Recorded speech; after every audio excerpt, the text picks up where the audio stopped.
Well, welcome back to Late Night Conspiracies, everybody. Let's get right to it. You don't have to like or subscribe. Let's get you some tonight. You're not even ready for what's to come. Roll it. Why is it impossible to travel to our nearest galaxy, Andromeda? Andromeda is about 2.5 million light years away. That means even if you could move at the speed of light, 300,000 kilometers per second, it would still take 2.5 million years to get there. In that amount of time, entire civilizations on Earth could rise, collapse, and be forgotten. For perspective, modern humans have only existed for around 300,000 years. Your trip would last more than 8 times the entire history of our species. Now here's where it gets even more insane. Our fastest spacecraft, Voyager 1, is traveling at roughly 61,000 kilometers per hour. At that speed, reaching Andromeda would take more than 44 billion years. The universe just give up at this point, right? 44 billion years. Itself is only 13.8 billion years old. So the journey would take over 3 times longer than everything that has ever existed. And even if we somehow manage to travel at light speed, which physics doesn't realistically allow for anything with mass, you still wouldn't survive the trip. Neither would your children, or their children, or thousands of generations after them. You'd still be traveling for millions of years. And Andromeda is our closest major galaxy. Beyond it are trillions more, each even farther away. The universe isn't just big, it's so vast that most of it will remain forever out of reach. Why is it? And there's this thing called like the visible universe, the one that we can see, right? And there's apparently more to it as well, or more outside of the visible universe. I refuse to believe that what's this called? I refuse to believe that we're alone in the universe, right? I do feel like that. What if, okay, this is obviously, we're gonna dive into a theory. This might be very much a cockamamie theory. That's actually a real word. Big pause on that, but that's a real word. But this very much might be a cockamamie theory that the universe is alive and forever expanding. Maybe it is expanding. Maybe it's getting bigger and bigger with time. But yeah, good luck getting to Andromeda, right? But moving the hell on, check this one out. Our moon, according to the Andromedans, is an artificial satellite. It absolutely positively is. I will tell you this quite honestly, there are a lot of people doing some great work. 2 years ago, I sat in a hotel room with Richard Hoagland, and I said, Richard, why don't you just tell people that the moon's an artificial satellite? His response was, I'm not ready. So he knows. Why he's withholding, I don't know. He's doing great work, but I'm telling you he's withholding. And I'm telling you from my own personal experience. Okay, I'm not withholding. Okay, that's good. You know, if they have a problem with it, it's their problem. According to the Andromedans, our moon came from a star system from Ursa Minor called Andromedan. So like a species of aliens? Is that what you're trying to get at? Chauta. It was one of 4 moons in a solar system that had 21 planets, and our moon came out of orbit of the 17th planet in that 21 planet system. It was brought here with others during a war. Our moon's first location in orbit in our solar system was around a planet called Moldek, which is now the asteroid belt. Our moon had survivors on it. It had apparently 9 huge domed cities on it. 9. Key word here, 9. It had water, had plant life, it had a lot of different things on it. Even had huge caverns underneath that can continue to sustain life and do today as we speak. Okay? Except now there are a lot of human beings on the moon, and we're going to talk about that. Now, what happened was, apparently, our moon, when it was in the orbit of Moldek, had 2 moons. One is the moon that we know of, called lunar. This one here is what we know as Phobos. Both of these moons were around Moldek. One group went to Mars. Our moon, which apparently its ability to travel was disabled. I don't know the whole story on that. And what happened was the beings that were on it are what we know as the Aryans. Wow! The white race. The white... Does everybody follow me so far? No, stay safe. Pleiadians apparently helped get this vehicle, which we know is our moon, operational, and they came into orbit, which is now our Earth.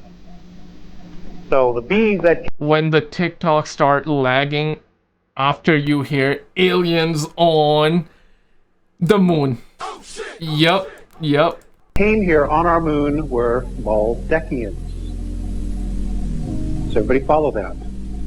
Waldekians are one of the lost tribes of Lyra.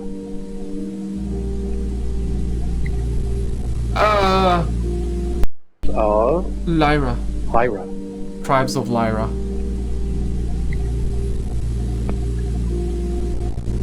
That is who's living underground underneath Tibet. Whoa, what? My bad? No, say, bro. Holy. That is who's living underground under Tibet. Wow. I want to talk about the moon. I don't know about that one, man. Now, listen, moon is obviously gonna be one of the most controversial topic or controversial setting or whatever you want to call it. There's always is talks about the dark side of the moon, the bad side, the moon's ass, some would like to say, where the sun don't shine. Actually, the sun does shine, but it just happens to be that we don't get to see the moon's ass here, right? And it's being said that that's where the aliens are. They got the cities there, right? And yeah, I mean, listen, maybe one day we'll know. Maybe one day we'll know. So if you're born in one of these zodiac signs, you're probably thinking, why did the Freemasons use these zodiac signs? But let me tell you, this is symbolism. This is not talking about star signs. It's something much more deeper. If we take a look at the symbolism here, we have a coffin which represents a state of unconsciousness. Before you spiritually awoke, you didn't even realize you possessed consciousness. You took life for granted, but then you rose out the coffin, which means you became aware, you spiritually awoken. So the reason why they use these zodiac signs is because these signs from Aries to Libra are the signs where it goes from spring to autumn, where there is the most light. This period of the year is the warmth, the most light given by the sun. These zodiac signs are the darkness where autumn and winter takes place. So it's about rising from the coffin into the light of higher consciousness. So this is allegory for more light, which is just symbolism for knowledge. It's why if you're intelligent, you say you're a very bright person. So it's going from darkness to light, from unconsciousness to becoming conscious of the self. So if you're born in... Alright, what do you make of it? I guess it's safe to say that the winter is coming, but for Australia, because, you know, winter happens during summertime. I mean, summertime for us, June, July, but it's winter for Australia. Let me actually show you guys this. Multiple witnesses recalled the Roswell UFO crash. This is the one, guys. Quickly, though, gotta take a second to shout out you guys, especially the homie Joshua for becoming a brand new member, the homie Mark, Aphrodite, Fred, Dink Duckworth 1864, and the homie Nathan. Thank you guys so much for all the love on the channel. So the homie Jose, Evie, Muncie, also for the super thanks on the channel. Appreciate all the love, guys. Thank you for supporting the channel the way you do. Alright, let's get back to the content here. Boo boo, check this. Dad looked up and saw an object that came down and had lights. It was rather frightening to him. Quickly though, I also want to talk about what J.D. Vance just said about aliens too, so we're gonna move on to that in a second. There we go, we got that alien twat coming out of it. We went out to the site where the crash was, and what I saw, I couldn't believe there was so much of it. It was not anything from this earth. When we got up to it, there were 4 bodies there. And as we approached, the creature drew back like this, like it was in fear of us. Uncle Ted was... Yeah, the original story is that they did find like 4 alien bodies. One of them was alive, but the rest of them were gone.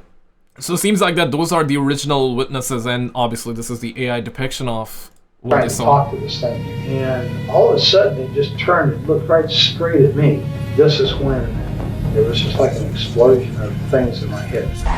He come across this object on the ground, so he jumped out of his pickup and went down there, and there was 4 beings laying on the ground. She said that when they got there, that there was a large round object, and she said there were little people. Then the military... Whoa! Damn, man! The disrespect for the little people is insane, man. Shout out to all my stud muffins out there, to my short kings. I'm a short king myself, so damn, she trying to call everybody midgets. That's little, bro. That's diabolical, bro. men and surrounded the area. And when this creature saw these people, he went nuts. Yeah. She goes, never tell anybody because the government can always find you. When we got out to the highway, this place was absolutely And she's telling us all right now. full. There was airplanes sitting out there that they had landed on the highway. Gentlemen, and General Ramey is the one who told the newsman it was nothing more than a weather observation balloon. Yeah. Of course, which we both knew differently. Mm-hmm. Yeah, that's like the original story, right? I mean, first, in the very beginning, they did say, what? I'm seriously starting to believe that mermaids were being held and studied at Area 51. Whoa! Yeah, let's get to that. But in the very beginning, they did say that they found like a saucer, you know, crash. And then the following, and it was also in the newspaper. And the following day, they said it was just a nothing burger. It was actually a balloon. And they flip-flopped that story for a very long time. But there are witnesses that claim that no, it was indeed a UFO that crashed, and there were bodies of aliens too. There was only one survivor. Now, if that is true, that is quite literally insane. And this one, yeah, you got the fighter jet flying with the landing gear, and then you see like a UFO twat just come out of nowhere. It seems like it came from underwater. What the hell? Okay, let's see. The YouTube bar is hard to say, but it seems like it came from underwater. Yeah, I mean, that's another one, right? That some of these UFOs can go underwater and come out of it, go underwater again without disrupting the flow of water. It's as though nothing really happened. Quite insane, but let's actually get to this, sir. You guys know that I believe that everything is interconnected and nothing is by chance or coincidence. Well, about a week ago, a little bit over a week ago, my buddy, who usually sends me very like top secret information, usually has to do with the government. He's retired now. Yeah, right. I can say he's a he. He's retired now, and he would feed me really cool information about, you know, aliens and seismic activity and things going on in the government, just little things that I'm really interested in. So he sent me this thing about a week, I would say a week and a half ago, and it happened to be about potential and alleged mermaids or mermaid-like creatures that are at Area 51. Now, he sent me all this information because he knows that I love stuff like that. Yeah, so me too. I didn't really think much of it, and, you know, okay, that's probably like a story, something might be there. I believe it, I don't not believe it, I don't deny it, but I believe anything he tells me. Well, then, a few days later, one of my friends on here, she's a creator, she does like spooky, scary, like story hour. Yeah. And she happened to start talking about someone who reached out to her talking about mermaids at Area 51. And it was this amazing post. If you don't follow her already, her name is Ashley. Incredible. She does amazing things on here. So I was listening to her story, and it sort of lined up with exactly what my friend sent me in his big text message about mermaids at Area 51. Okay. So I was like, okay, that's okay. Then, of course, the fire breaks out at Area 51, which was another kind of alarming thing. Right after he had told me this, and now she was talking about this, now the fire happens. And then I was just on TikTok last night, and another person reached out to her, almost confirming the story my friend told me. Her person that emailed her told her, then another person reached out almost confirming that exact same thing, and now Area 51, after all of this mermaid talk or mermaid-like creature talk, now has been destroyed. I mean, Obama said the aliens are real, but they are not at Area 51. I mean, maybe mermaids are real, maybe, but this very much sounds like a cockamamie theory, right? By the way, cockamamie is a real word, all right? It does not mean what you think it means, all right? It's a real word, but this seems like a very much a cockamamie theory. Check this. Now, the Greys have the ability to create a clone. What looks like a human being, but is a robot. Dr. Beater called it a robotoid. Okay? Other people call it other things. My understanding is the only way you will know is if you develop your clairvoyancy. You can see the energy field around all living things.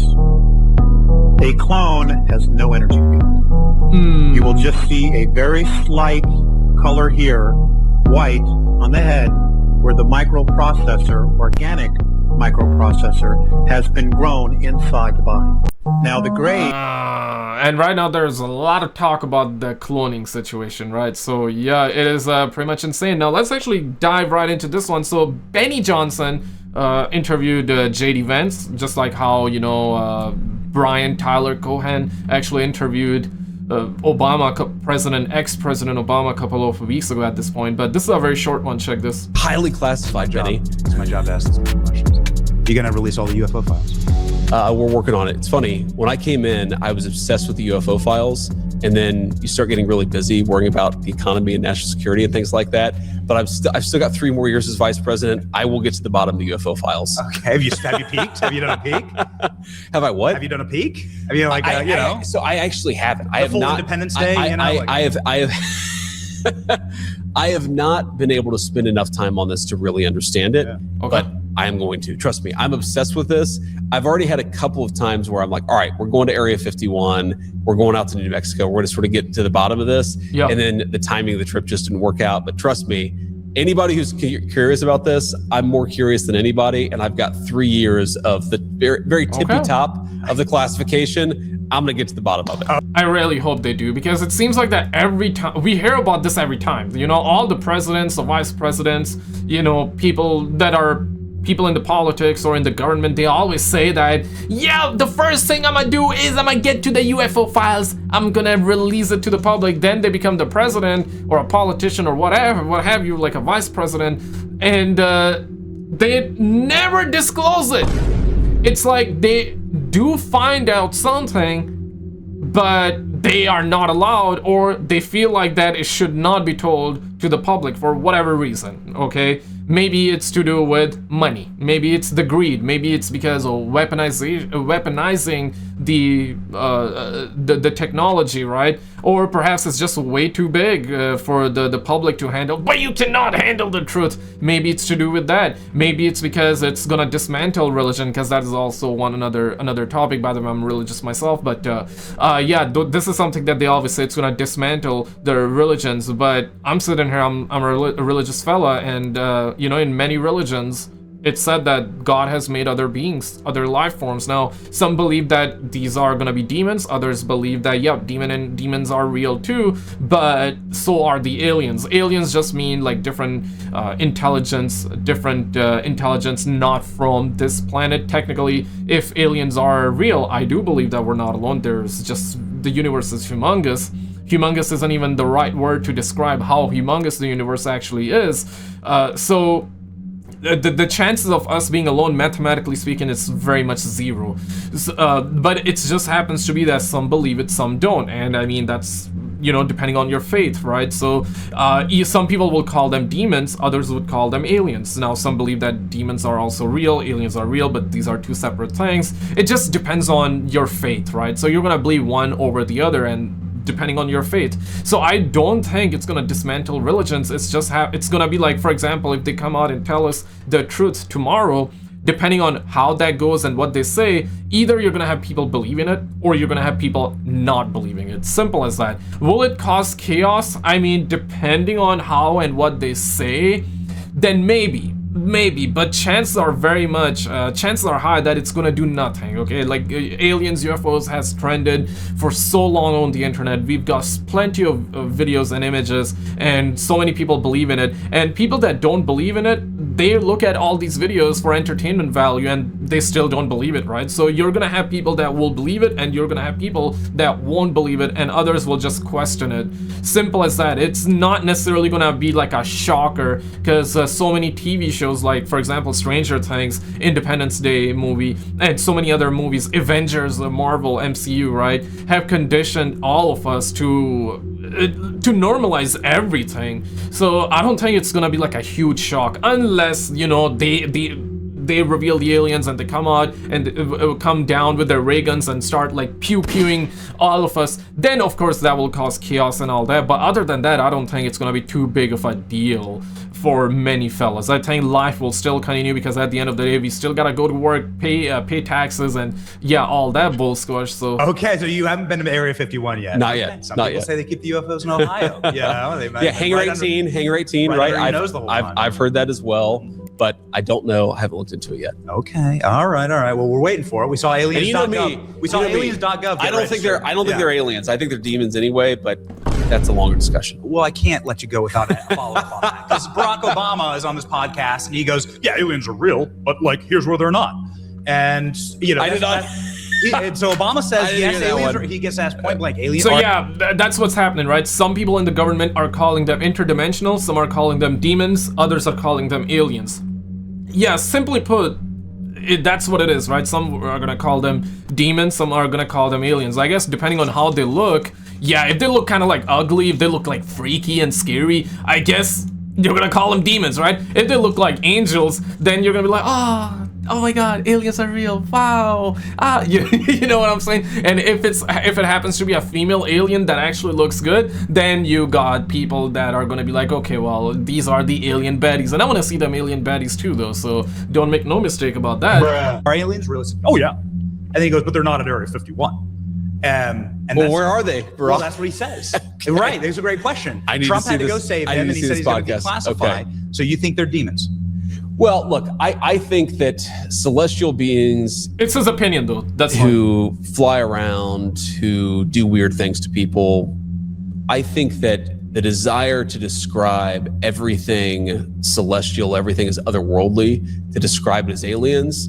I mean, every great world religion, including Christianity, the one that I believe in, has understood that there are weird things out there, and there are things that are very difficult to explain. And I naturally go, when I hear about sort of extra natural phenomenon, that's where I go to, is the Christian understanding that, you know, there's a lot of good out there, but there's also some evil out there.